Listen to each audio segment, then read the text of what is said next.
Okay, we are back on the record of baby boy John Doe, also known as baby boy Holm. The next witness is here, ma'am. You'll raise your right hand. You swear to tell the truth, the whole truth, and nothing but the truth? I do. Okay, if you'll speak up, we're recording this, okay? Okay. State your name for the record, please. Stephanie Riggs. And where do you employ that, Stephanie? Treehouse State Park. And you were here for the shelter care hearing, weren't you? Yes. The first hearing we had. Yes, I was. All right. And what is your capacity, Chiho? I'm the assistant account clerk. And at some point in time, did you come across the Holmes, Christine? I did.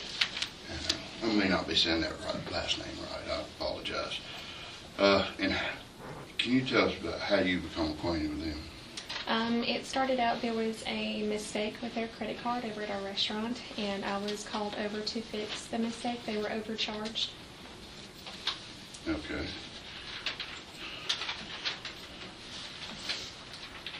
And did y'all develop some kind of friendship from that point? We did.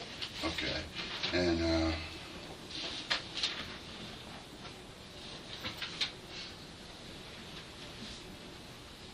can you tell us a bit about how y'all the friendships developed?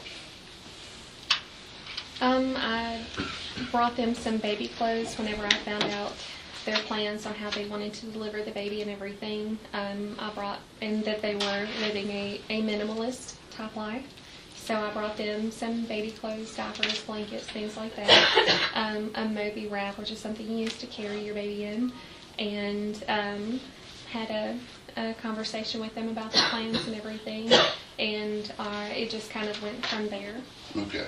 But now, did you deliver these items prior to the birth or after the birth? Prior to the birth.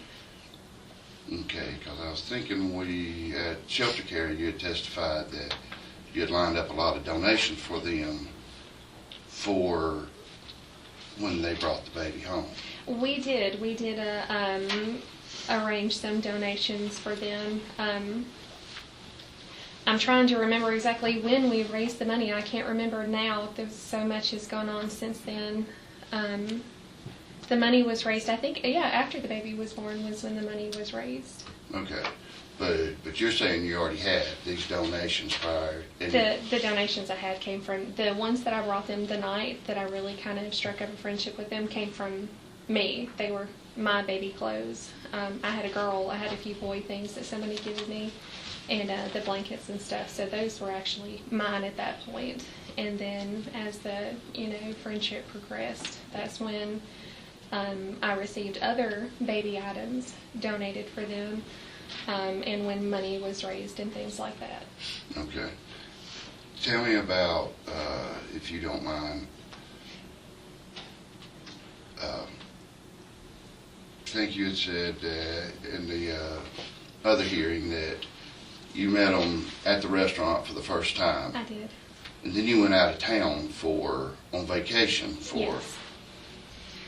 Let's see. I met them that Thursday, I think. We went on vacation Friday. I don't remember what day. I think we came home that Monday.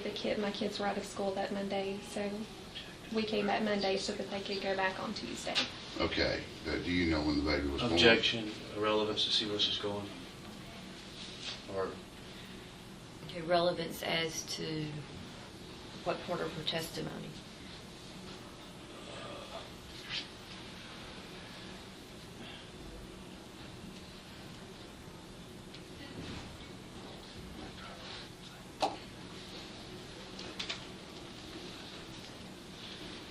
well, they're going through all this preliminary things.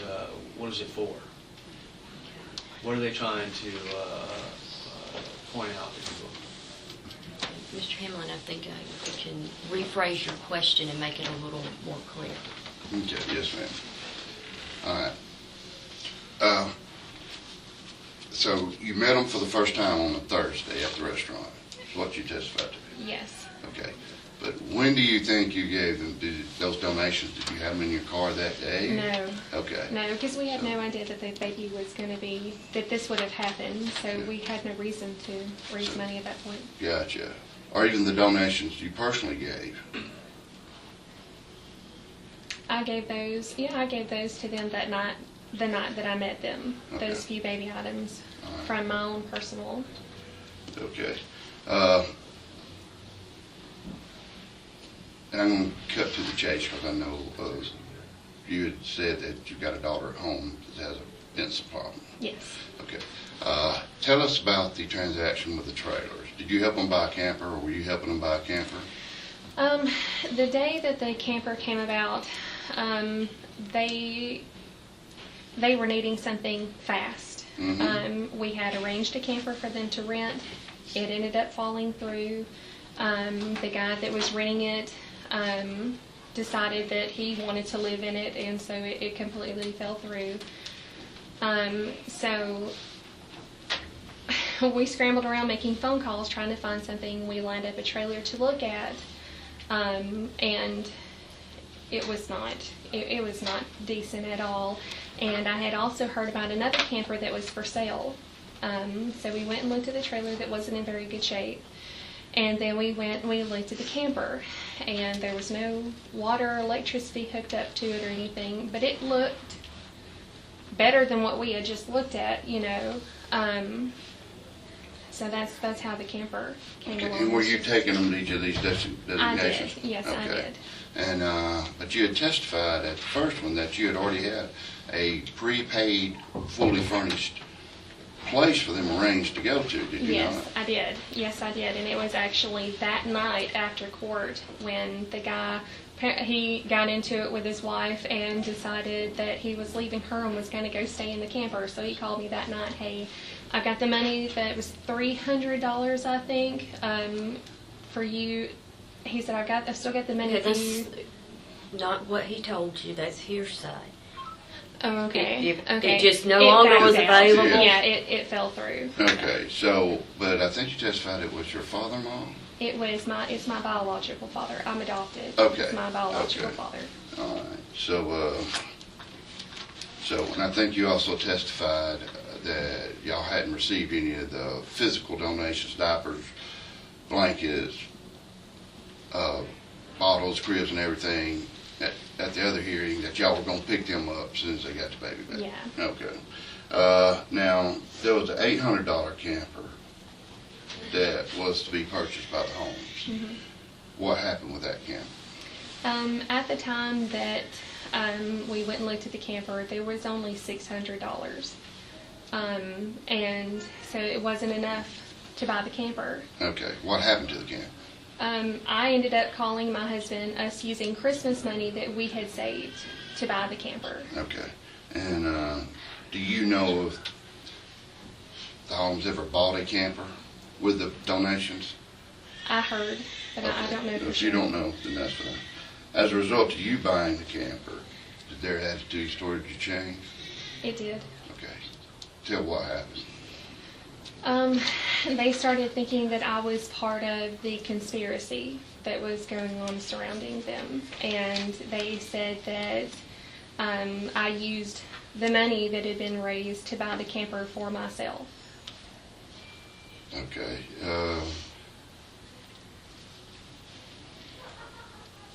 Did they say anything specifically to you I talked about to... the conspiracy that you were part of? Objection, Your Honor. What does this have anything to do with us being a parent? I think it goes to the frame of mind, Your Honor. Overrule. I'm sorry, can you repeat Yeah, that? did they say anything specifically to you about a conspiracy or your involvement with buying that camper? Just that I was using money that was raised for them to buy the camper, and that the powers that are against them are in work, and this is part of it. Was one of the things that was said. All right. Did you understand or have any knowledge what the powers they were talking about? I know Christian talked about how the way the baby was born and everything, about that. Gosh, I'm trying to remember how he explained it, that the way that the baby was born meant that he was divine, and that the doctor saw this, and the doctor had something to do with social services coming in. This is stuff he said. Yes. If it's something that she is alleging that you said, it's not hearsay. I mean, you can't tell what the doctor would. He would relay that the doctor had said to him. Okay.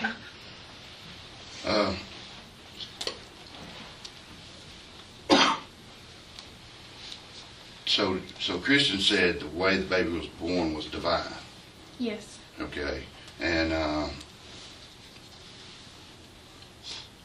who did he ever name anybody else as part of the conspiracy that you heard Christian say was? He talked about the social worker that took the baby being part of it, that he could see Satan in her eyes. Okay. Did you talk about Satan in any other way, or refer to you or anybody you know as Satan? No, not really. I remember Objection. that specifically. This is where we get into religious beliefs. Is it not irrelevant? I'm still state of mind, Your Honor. I don't think it has anything to do with religious beliefs. Overruled. You can answer the question.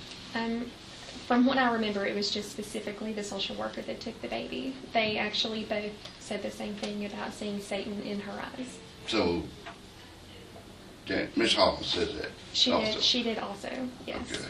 Did he make any other statements to you in front of you that would lead you concerned about his state of mind?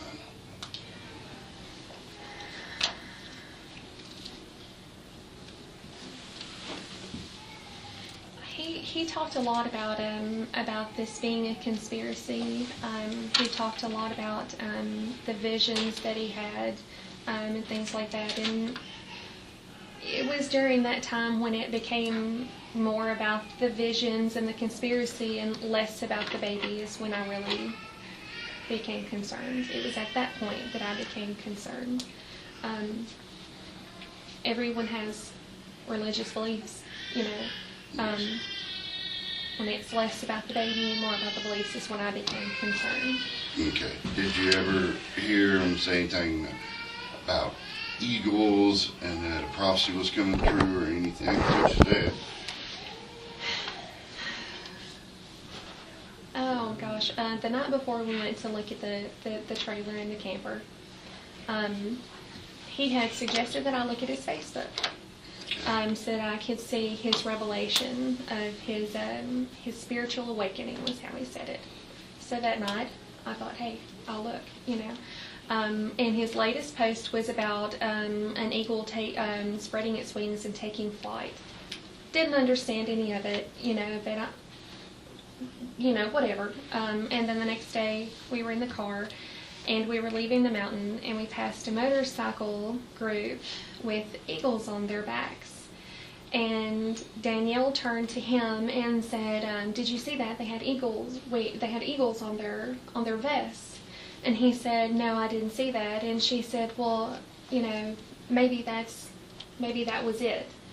And I'm sitting there, and you know, just listening, and Objection. The relevance here. What's the relevance here? It goes to their state of mind. Eagles. As to. Well, let's tie it up a little faster, okay? I listened to his explanation. I really can't repeat it verbatim. I just listened to his explanation about how it was just the prophecy and everything, and that was just one more example of the prophecy being fulfilled. That give you concern? A little. Okay. And did it appear that they were both caught up in the prophecy, not just him? She seemed to look for reasons to what's the word? To support, you know, all of the things that he said. She looked for ways to verify the different things, the visions that he saw and things like that. Okay.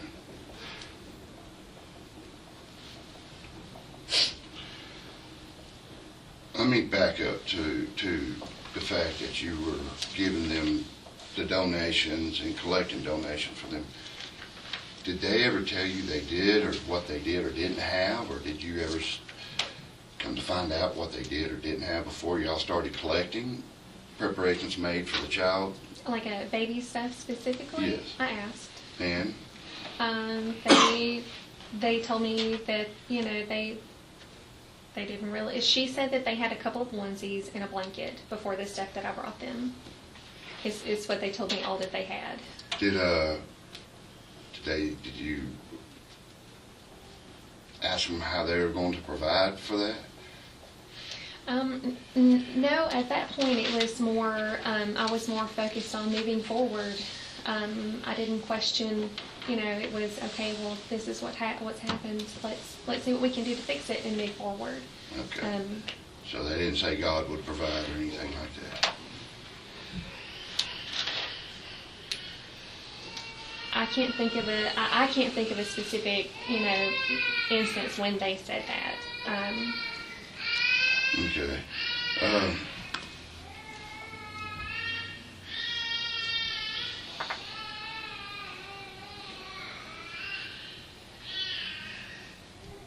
Would you say y'all are still on speaking terms today? We've not had any contact since the donation money that was taken up for them was turned over to them. Okay. After we gave them the money, we went out in the parking lot, you know, and spoke for a second, and then that was it. Well, okay. Tammy, she's your supervisor or one of them? Yes. She said that in her testimony that Objection, Your Honor, hearsay. Okay, he can ask a question for testimony that's been laid. that they didn't ask for donations, but if it was offered, they would expect it. Is that how you would feel? Yeah, anytime anything was mentioned about doing for them, they expected it. You know, well, you said you were going to do this. You know, well, what about this? You know, it just... Almost yeah, like it become a demand. It was very entitled, was how I would call it, very entitled. Okay. That's all I have. Thank you. You'll have to answer that. Did you testify in the first hearing that we never asked y'all for anything? In the beginning, you didn't ask for anything. Things we would talk about offering things, you know, that we would, you know, try to acquire certain things. Have we ever asked you for anything? Yes, actually. Can you state what that is, please? The first thing that comes to mind was after Danielle had the baby and she was still broke out with some sort of rash, she asked me about medicine for it. Okay, so, okay. All right.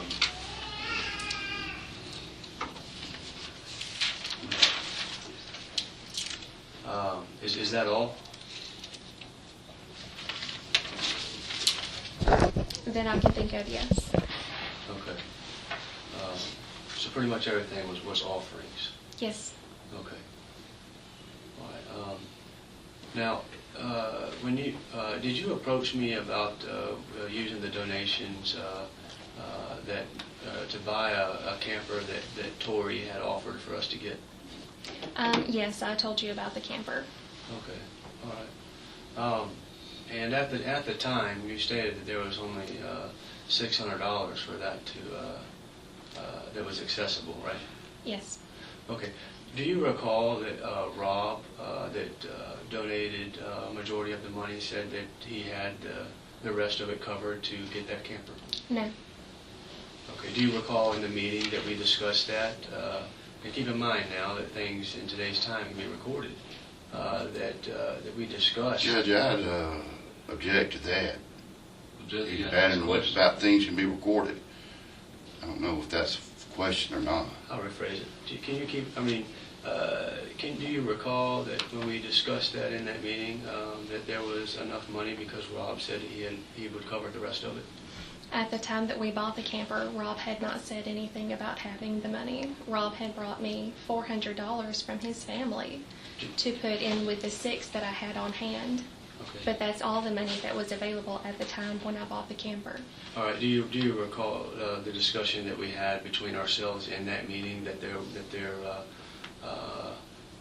that the camper was to be put in our name, but instead it was put in your name? It was never discussed that the camper would be put in your name whenever I bought it with money from myself and my husband. That was actually one of the requirements that my husband had, because he knew that I was wanting to make sure y'all had somewhere to live so badly that if that was one of the requirements the DHR had, that was a no-go. It had to be in our name. And when we first went to go look at the camper, you drove us, right? I did. Okay. Did you like that camper? I did. I mean, it was from where we had just went, it was a decent camper compared to the trailer we had just been in. Did you make a statement to us that camper had 2 bunk beds in the rear of it, and that you would like to have it? I did. I laughed and said, "Wow, we've been looking for one of these for a while." Okay. And whenever we left the property where the camper was, and we spoke, you asked us how did we want to handle as far as with paying for it, and we said that we needed to check with DHR to make sure that the camper was okay. Do you remember that? Actually, the conversation that we had was that Danielle had said, "What would we, if we did buy the camper, what would we do with it when we move into the apartment?" Okay. Because there was nowhere to park it at an apartment. Okay. Do you recall when I said to you that we would need to wait to see whose name that we put it in to make sure that the camper was going to be okay for us to live in? No, because $600 was not enough to buy the camper. And we had actually discussed, my husband and I paying for half and you guys paying for half, and then I talked to my husband about it, and he said that a camper is a lot of upkeep, and he knows one of the guys that checked the camper and said that it would have to be completely rewired, and that the amount of money it would cost to rewire it would, that $600 was not enough to buy it, much less rewire it. So he and I discussed us just buying it ourselves and letting y'all use it. And then whenever he was done with it, he could take it on the road with him. And so that's what we decided to do, instead of risking someone else coming in and buying the camper, or DHR wanting y'all to have somewhere to live before all of that could take place, that he and I, we decided to just buy it and have it pulled up to Cheehaw for you, have it worked on, and get it fixed as well as we could so that you could live with it. So that's when he and I bought it. Okay. Now, if the objective was to get a camper in our name for stability, would it not have made sense for us to, once we had the rest of the money available, to not put it in our name? It would have, but we were also putting money into fixing it and everything, and so it was my family that was fixing it, and the only reason they did it was because out of request for me, and I told them that, it's ours, it's okay, you could fix it, because when they're done with it, we will be living in it, so if you could just make it work well enough for now until they get an apartment. And so that's why. Do you recall, or do you that the campsite that it was in, it was next to the bathrooms, correct? Yes. Okay. And the church, they had paid for that for a month. I don't remember how long it was that they paid for it. Okay, but you do remember that the church paid for it for what is that process called? When they donate a lot for a camper for so long? I don't remember what the term is that we use, because I don't do reservations very often, so I don't remember. The VIP program? Yes, the VIP program. Can yes. you tell us a little bit about the VIP program, please? The VIP program is whenever you can get a campsite for a discounted rate to do work in the park. Okay. Were we ever asked to do any work in the park? Y'all were asked to do work on the chapel, from what I'm sorry, let me back up. I was told, so I didn't actually hear it myself. Okay. I was told you would be asked to do work on the chapel. Did I ever show gratification, and I said that I would more thankfully help anyone if they ever asked anything of me? Yes, you did. That's what you said. All right, and did I ever receive any numbers from the chapel or anybody that was in control of the donations or helping us? Yes, you received the name and the phone number for Tony Knight. Okay, do you know when that was about, from the day that we arrived at Cheehaw State Park, the first day that we arrived there at our campsite with the tent? I don't remember how many days passed. Was it about 2 weeks? Or about, no, I'm sorry, was it about a little over a week? I really don't. I really don't remember how much time passed between the camper getting up there. It seems like it wasn't more than a week. Okay. And how long did y'all actually hand the donations to us from day one whenever we were there, or from day one whenever the donations were received? I guess it would have been around the same time frame, around a week. Around a week? I'm not really sure, to be honest with you. I don't remember how many days. It might have been less than a week. About how long did we stay there for our length period of time? I really don't remember how many days it was. It's kind of been a while, so I don't really remember how many days everything. Okay. So normally a VIP program is for a month's time. Is that how it works? For 30 days, yeah. Yeah, for 30 days. Okay. Were we given that 30 days? I don't remember, because I don't remember why you left in the first place. I actually didn't know that you left the camper until someone came in and told me that y'all were gone. Were we not asked to leave? Not in front of me, you weren't. Did Tammy not ask for us to leave? Not, I would object. She just said not in front of her, so she has no personal knowledge.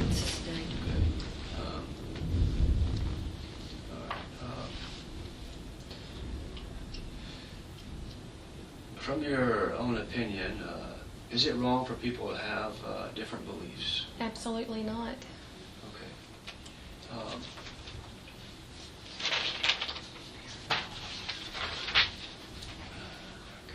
What is your opinion as far as us being capable or incapable of being a parent? Not objecting unless she's got some kind of knowledge that we... It's just personal opinion, Your Honor. I still object unless she's been around long enough to have formed an opinion of that knowledge. I think that she could say, if she's not comfortable saying an opinion, she can state that if she's got an opinion. I think, she I can. have said since day one that I believed that Danielle would be a good mother. I said from the beginning that my focus has mainly been on Danielle. I could see how much she was suffering without her baby. So.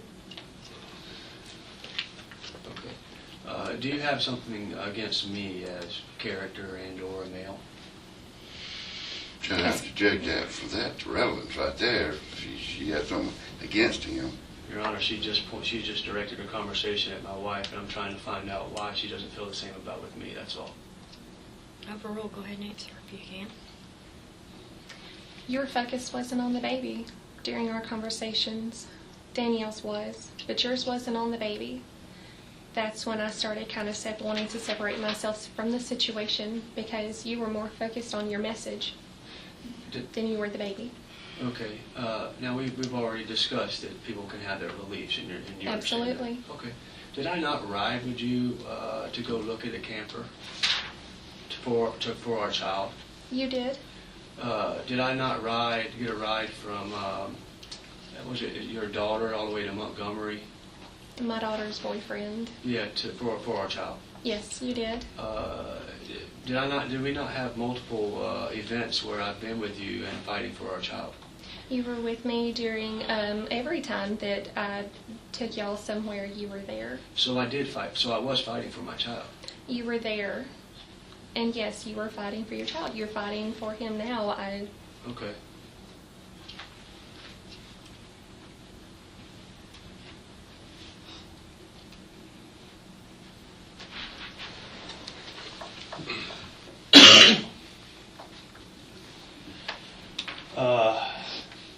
Did you not tell Danielle she was happy to see you taking care of me? Or what? Can I ask the question? No, ma'am. No, Okay. just tell me.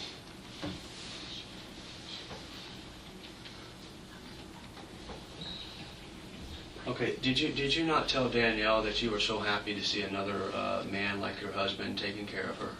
Yes, I did. Okay. All right. Okay, that's all, Your Honor. Okay. Ms. Miller.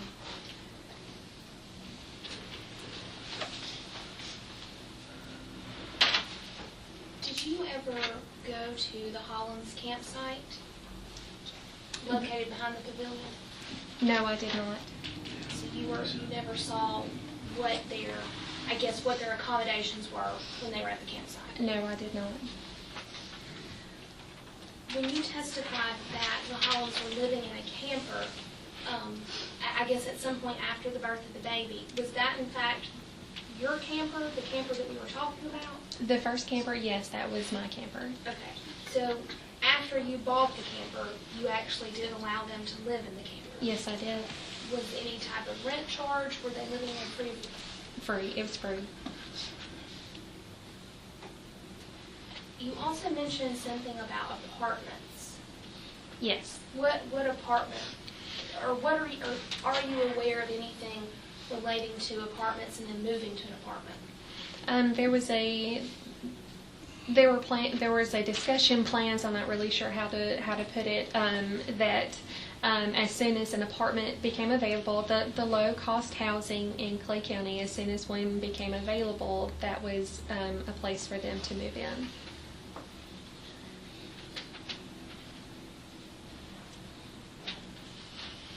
When's the last time that you've had any contact with the Holmes? It's been over a month, I think. And that was prior to them leaving the park? Yes. That's all the questions I have. Mr. Ham, let me ask to clarify this, okay? Ma'am, you talked about the camper that you bought and that you had pulled to Cheehaw and they moved in. Am I understanding your testimony correctly? Yes, ma'am. Okay, and you refer to the first camper. Is that the first camper or the second camper? That's the first camper. Okay, Yes. so why do you refer to it as the first camper? Because I was told after when they left mine that they moved into another one bought. Okay. Thank you for clarifying that. I'm sorry, Mr. Hamlin. Go No ahead. problem. Is it fair to say that you kind of headed up the donation and stuff, made a lot of the contacts, got a lot of everything they got donated, The baby items, yes. Yes, it would. and the campers? That would have been me and Tammy both. That wouldn't have really been just me. But you were part of it. You took them to see the campers. Yes, yeah. All right, Yeah. and the donations from the church, who would have been the contact person that called the church for them? That was done through another employee at the park. Okay, so that wouldn't, you knew about it, but that wasn't something you had I knew that experienced. it was something that they were hoping to do, was to take up a love offering at the church. And what efforts did you see that Holmes put forth to raise any of this donation stuff?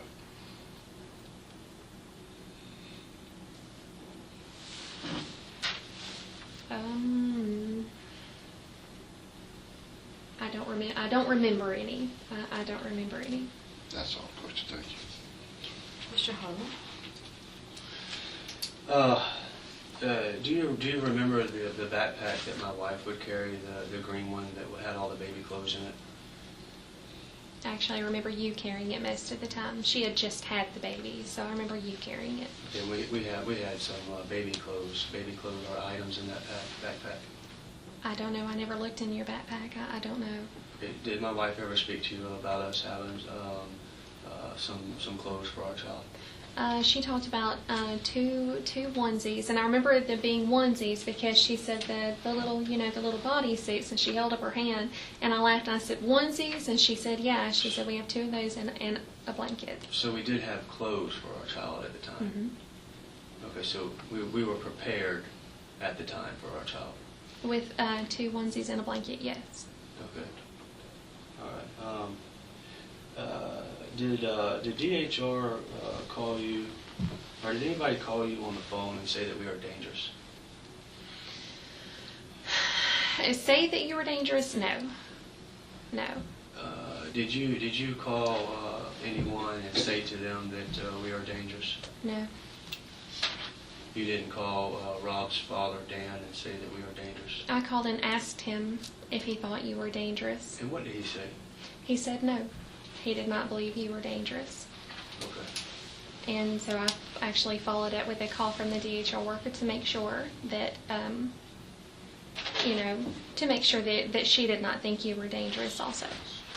Okay. Okay, so, but somebody did call you, though, about us, correct? No, just the DHR worker. DHR worker called you about us? Mm-hmm. Could you tell us what they asked, please? Or what they told you about us? That would be hearsay She's a part of the conversation. as to what DHR's told about them. What they asked? If she will. What do you... Help me tunnel into where you're going there, Mr. Holm. I'm trying to show how a picture is being falsely painted of us.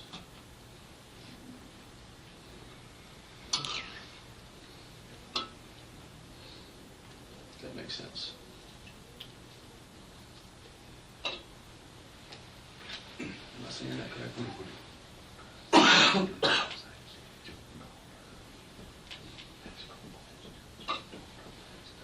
Yeah, that they're making preconceived ideas.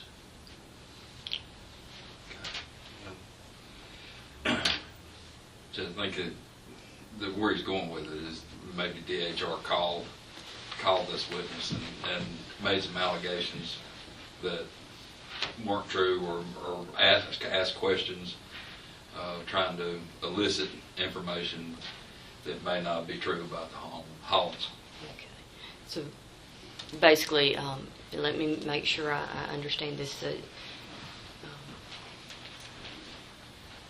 May have tried to sway this witness's opinion about the two of you. Yes, ma'am. Okay, all right.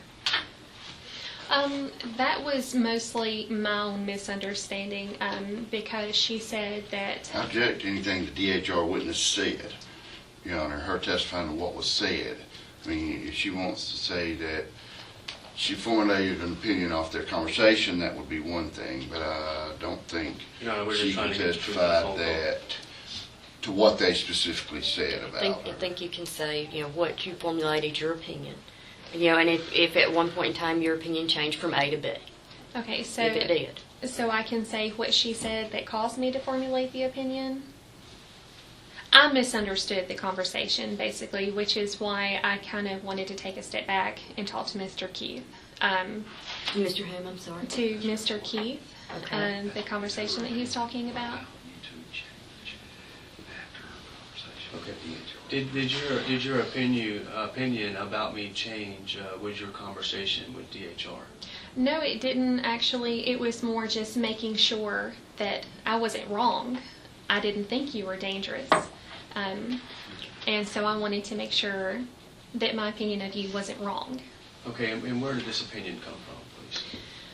My opinion of you, you never talked about violence. You never in any way talked about in any way that would make it sound like you would harm someone.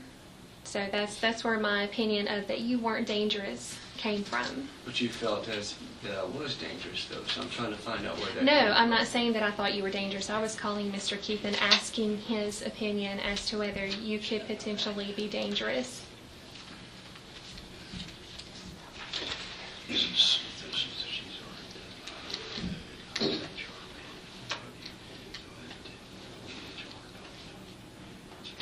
If I could have room for a diary for just a minute, I might could clear this up. Okay. Okay, let's do that while we're consulting. All right. Okay, did the... Hang on. Okay, let's see. Okay, I'm sorry. You said you called somebody to kind of give you a better sense of your opinion about whether Mr. Holmes was dangerous. Yes. Okay. And I think you just testified that. Your opinion came from your observations of Mr. Holm, correct? Yes. Did DHR, without saying what DHR told you, did they ever say anything that would lead to your suspicion of Mr. Holm being dangerous? It was just the flow of the conversation. It was the situation has escalated, and then can I get your work address because we'd rather not put your home address on the subpoena. So It was stepping away from that I thought, I've got 7 kids. That made me nervous. So that's when I called someone who I knew had a reputation, or had a friendship with them, To So- see if I was worked up for no reason. Gotcha. So that was the basis of your opinion? Yeah. What he did Yeah. himself, not what anybody told you in the conversation? Right, Okay. yeah. All right, did an agent come to your house asking you about our identity? No, An agent didn't come to your house asking you, trying to gather information of who we are. You didn't tell Dan on the phone that an agent came to your house asking about our identity? no one ever came to my house asking about your identity. Okay. Well, that'll just have to come out. Okay. That's all we got right now, Your Honor. Okay. Anything further, Ms. Miller? Okay. Nothing further. Who is Dan? I'm not sure. Okay. Being your wife? Or do you, when you said Dan, who were you talking to? Dan is Rob, her co-worker's father. Okay, and now she see, called I him did on not the know phone. his first name. Okay. I call him Mr. Keith. Mr. Keith. Okay, Mr. Keith. yeah. That's all. I'm sorry. I just wanted to clarify who.